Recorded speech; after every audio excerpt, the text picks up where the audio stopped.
Good morning to all of you. So we have started this chapter 6 sound. In this we have discussed the following contents: sound as a form of energy, the sources of sound, that is musical as well as musical instruments as well as human beings, then how the sound is propagate, then the few terms which are related to sound wave like vibration, amplitude, time period, frequency and wavelength. So today we will discuss about the types of sound, that is infrasonic, ultrasonic and audible, characteristics of sound and speed of sound in the different medium. So let's start our discussion.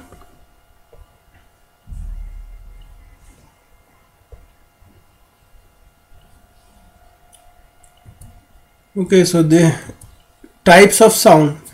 It is a fact that we cannot hear each and every sound. Sound can be audible to us depending upon the frequency of the sound. So based on the frequency of the sound, three types of sounds are there: infrasonic sound, ultrasonic sound and audible sound.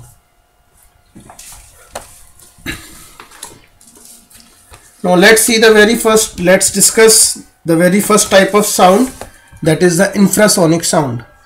So the term infrasonics applied to the sound refers to sound waves below the frequency of audible sound and nominally includes anything under 20 Hz.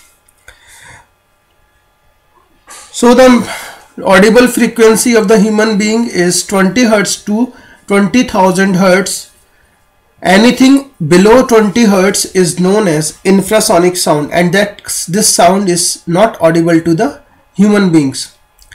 Now the various sources of infrasound in nature includes volcanoes are there, avalanches, earthquakes and meteorites. So that is why whenever there is any earthquake or volcano erupt, we are not able to hear the sound because its frequency is less than 20 Hz. Also the sound produced by an oscillating simple pendulum is also a infrasonic sound. So 20 Hz means if any object is oscillating in less than 20 times per second, then in that case it is known as the infrasonic sound. So these are the animals which can produce or which can hear the infrasonic sounds, like elephants are there, rhinos, hippopotamus. So these animals can hear the infrasonic sound. Next in discussion is ultrasonic sound. So infra means less than 20 Hz. Ultra means the frequencies which are greater than 20,000 Hz, and it is above the frequency of audible sound. So again we are not able to hear this sound because it is not in our audible range, but this sound is commonly used for communication and navigation by bats, dolphins and some other species. So here you can see in this photograph, the bat is emitting the ultrasonic sound, and after the reflection it is coming back to the bat. So the bat is able to know where that obstacle or person is. Similarly, the dolphin is also emitting the ultrasonic sound, and due to the reflection of the ultrasonic sound, the dolphin is able to know where the obstacle or its prey is there. So let's discuss the applications of ultrasonic waves. As we have seen in the previous photograph, we are seeing that bat is emitting the ultrasonic waves.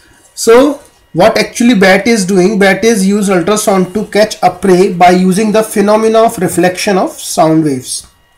The bat produces the ultrasonic waves which get reflected from the prey and return to the bat's ear. So due to this reflection, the bat is able to find out the distance and position of the prey.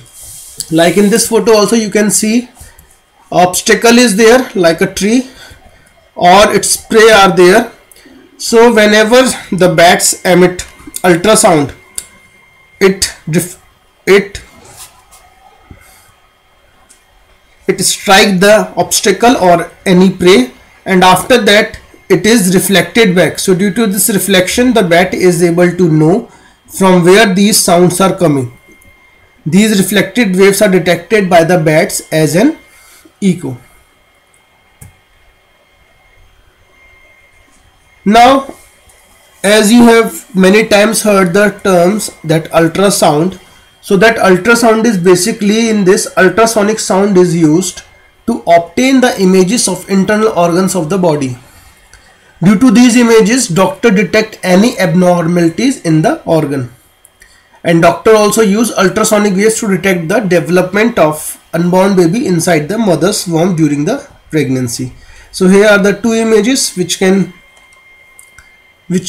which you can visualize the use of ultrasound. Here the movement of tongue can be visualized using the ultrasound. Here the fracture can be imaged by using the ultrasound. So these are the few very important uses of the ultrasound. So here is a difference between ultrasound and infrasonic sound. The sound waves with a frequency too low, okay, frequency is lower, that is lower than 20 Hertz for the human ear to hear, are called infrasound. In this region it is below 20 Hertz. And animals such as whales, elephants, hippopotamus use infrasound to communicate over the distance. Whereas with the sound waves with the frequency too high, like in this red zone it is written over 20,000 Hertz, for the human ear is called ultrasound. And animals such as dogs, bats, birds and insects can hear the ultrasound. And this green zone belongs to human beings. So we can hear the sounds which comes into this range from 20 Hertz to 20,000 Hertz. This is known as the audible range. Next is audible sound. We cannot hear sound of all the frequencies, as we have discussed in the last two types of sound. And what we can hear, our range of audible frequency is between 20 Hertz to 20,000 Hertz, that we have seen in the last photograph of green region. That was only our region. So this is known as frequency range of hearing, and also it is called sonic sound. So we can say that human beings cannot hear both infrasonic and ultrasonic sounds because of the limitation of the frequency.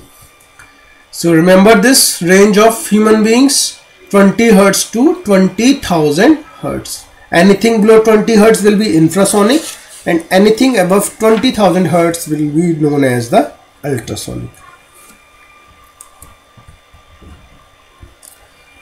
Now we have discussed the terms in the last video. Today we will discuss the following characteristics of sound.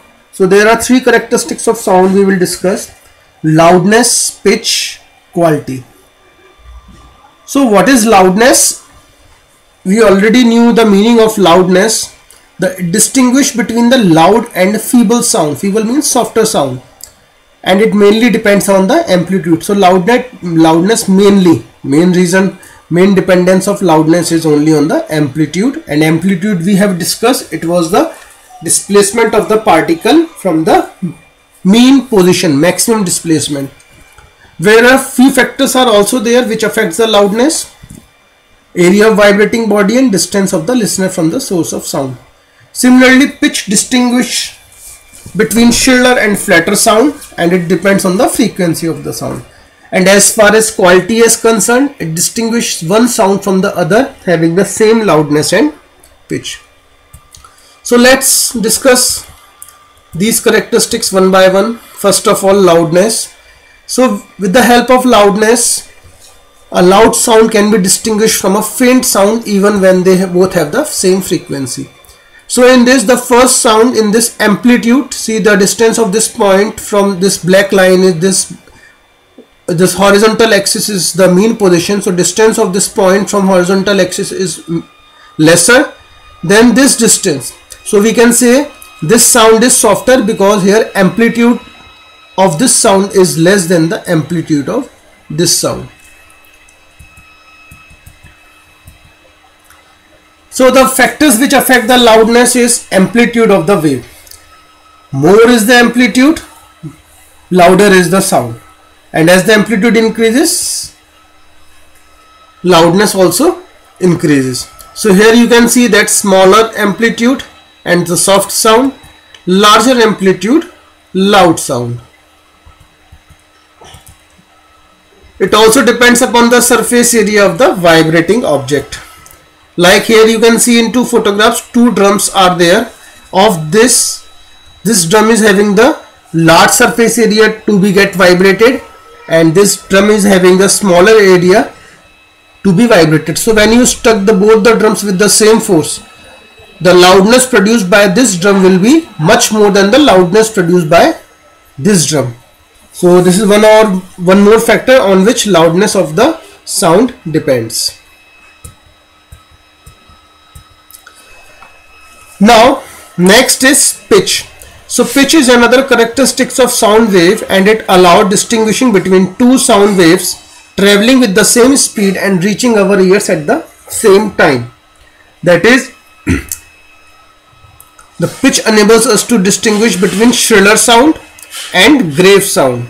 Grave, or we can say flat sound, even when the two sounds have the same loudness. Now what is the meaning of this? Let's see. Suppose a violin is there and a guitar is there.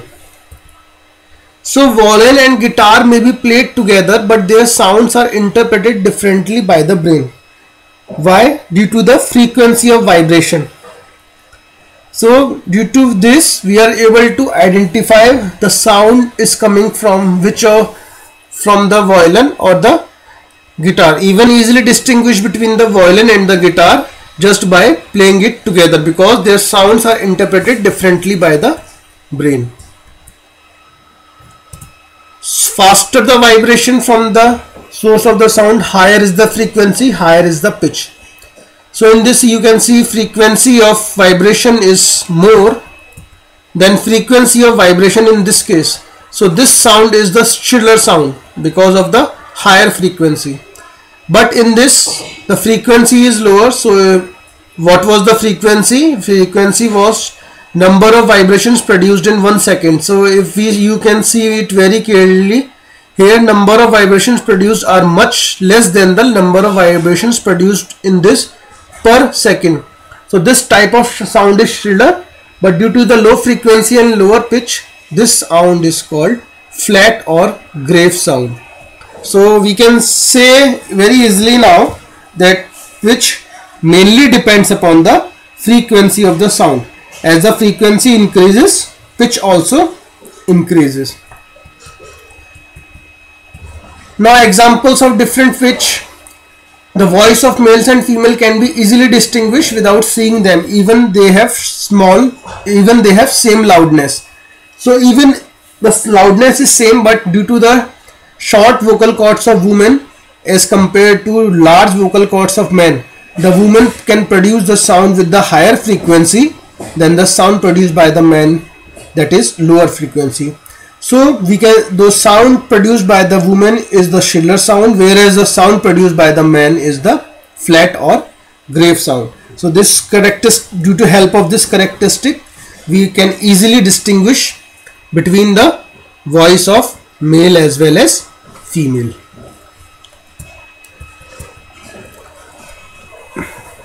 Now the ways to, so in the starting we have discussed about the musical instruments. So there are the ways by which we can change the pitch of the different musical instruments. So different musical instrument like string instruments. So if you have played this string instrument, you must have seen the strings which are tied at both the ends. So by changing the thickness under, or by changing the number of strings, or by changing the tension, we can easily change the pitch of these instruments. So you simply have to change the length of the string. Then what happens, if the length of the string changes, the pitch also changes. So if you want to produce the higher note, you have to vibrate the string under high tension, or you can vibrate a thinner string under the low tension. So simply by changing the length of the string, the pitch of the string instruments can be changed. Then wind instruments, you must have seen that flute, in that 6 or 7 holes are there. So just by changing the number of holes to be closed, you can easily change the type of sound produced. So by closing or opening the number of holes, you are changing actually the length of the air which is traveling inside that column. So to produce the note of higher pitch, less number of holes are to be closed, so that length of air column decreases. On the other hand, to produce a note of lower pitch, more number of holes are closed, so that length of air column increases. So this is how you can change the pitch of the wind instruments. Similarly, in case of the percussion instruments like tabla, dholak, drum, there is a tightly stretched membrane that is made to vibrate by striking it. More tight and small is the membrane, higher is the pitch of the sound. So in these type of instruments, you can change the pitch by changing the size of the instrument. So these are the few methods by which you can easily change the pitch of the instruments, even when they are having the same loudness. Next is the quality or timbre. Now quality enables us to distinguish between the two sounds of the same pitch and loudness. It depends upon the waveform of the sound. So as the different sources produce different sounds, the timbre helps us to distinguish between them. A sound of good quality is pleasant to listen. Like here are 4 examples we have taken. A tuning fork whose waveform is like this. Now this is the flute, voice, and this is the violin. So due to the change of this waveform, you can easily distinguish between the sound. The sound is coming from which source? Is it coming from tuning fork, or is it coming from flute, or is it someone is speaking, or there is a violin? So the instruments are of different size and shape, and they produce different harmonics of loudness, hence their sound can be easily distinguished. Okay, so this is it. In the next week we will discuss the remaining topics of this chapter. Thank you.